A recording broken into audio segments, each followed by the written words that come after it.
When a modern military orders an airstrike and gets it terribly wrong, killing civilians instead of combatants, investigators face a difficult question. They have to determine whether the officer who pulled the trigger made a tragic mistake in the fog of war or committed a war crime. To answer that, military lawyers rely on a specific legal standard. They are required to judge a commander strictly by the information they had at the exact moment they made the decision. They have to completely strip away the clarity of hindsight, everything that became obvious only after the smoke cleared and the maps were filled in. Inside war colleges and the Department of Defense Law of War Manual, this principle goes by a specific name.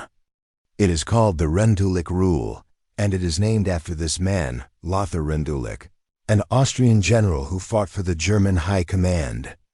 To understand why modern air forces and military planners rely on a rule that protects a commander's honest errors, we have to look at Rendulic's 1948 trial at Nuremberg. That proceeding produced one of the most paradoxical legal verdicts in history, leaving us with a doctrine built on a deeply flawed foundation. Rendulic was a career officer with a doctorate in law. In August of 1943, he was sent to command the 2nd Panzer Army in the Balkans, a region consumed by a chaotic, multi-sided partisan insurgency. The German army held roads by day, but lost the countryside after dark. This chart shows the reprisal arithmetic when Rendulic ordered to control that population. For every German soldier killed by insurgents, 50 civilian hostages were to be executed. Looking at the rest of the directive, the scale grows even wider. The order demanded 25 executions for every wounded German and 100 for every attack on military infrastructure. On the ground, the divisions under his command carried out these sweeps. They rounded up and killed civilians with absolutely no connection to partisan attacks. When the war ended, the American military tribunal at Nuremberg reviewed these handwritten orders and swiftly convicted him of mass killing and murder. The court ruled his actions in the Balkans were unequivocally illegal. By deliberately bypassing any limits of proportionality and targeting innocent people without judicial process, Rendulic violated the established laws of war. In 1944, a year after arriving in the Balkans, Rendulic was handed a completely different crisis at the top of the map. He was put in charge of the 20th Mountain Army, a stranded force of over 200,000 men stationed in the far north of Finland and Norway. His position quickly collapsed.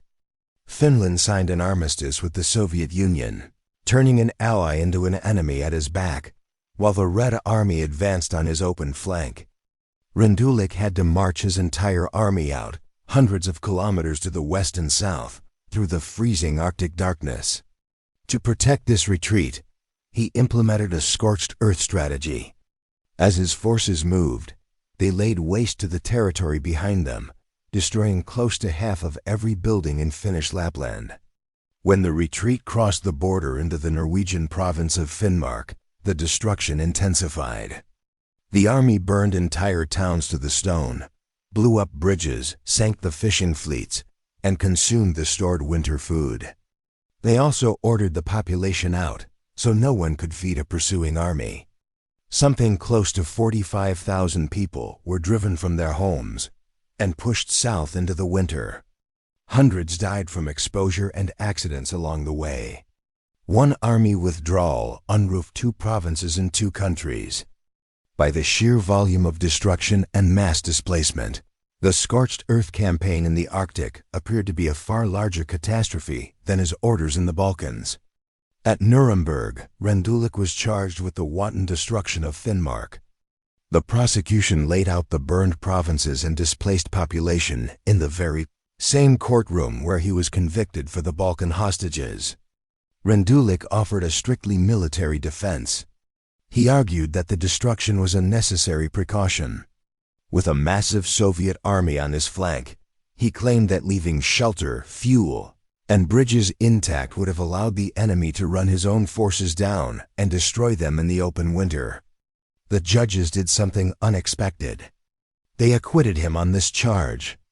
The tribunal ruled that he had to be judged on the conditions as they appeared to him at the time, not on the fact that the Soviet pursuit never actually came. Because he honestly believed the threat was imminent, his decision to burn the province was ruled lawful. Decades later, historians found a massive hole in that judgment.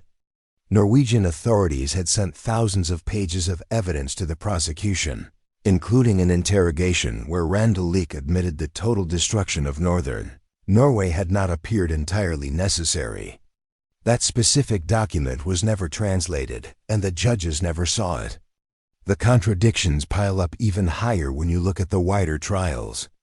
Alfred Jodl, the chief of operations who passed down the exact same scorched-earth policy from high command, was convicted and hanged about 500 days before Rendulic was acquitted for carrying it out.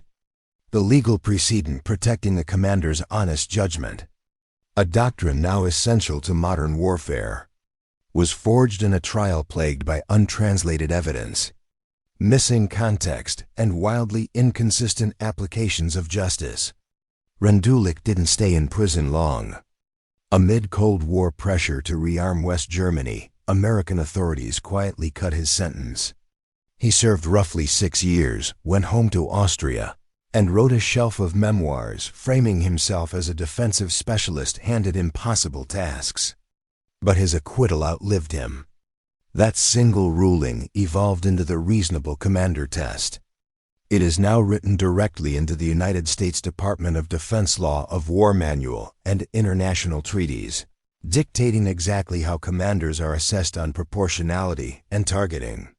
As flawed as its origin is, military institutions require a rule like this. Commanders operate in terrifying uncertainty, surrounded by fatigue, fog, and imperfect intelligence.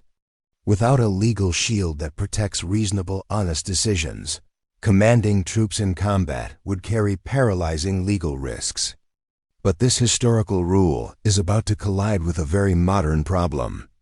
How do you apply a legal standard built entirely on the empathy and honest human judgment of a commander on the ground to an autonomous weapon system that possesses endless streams of data but zero actual judgment?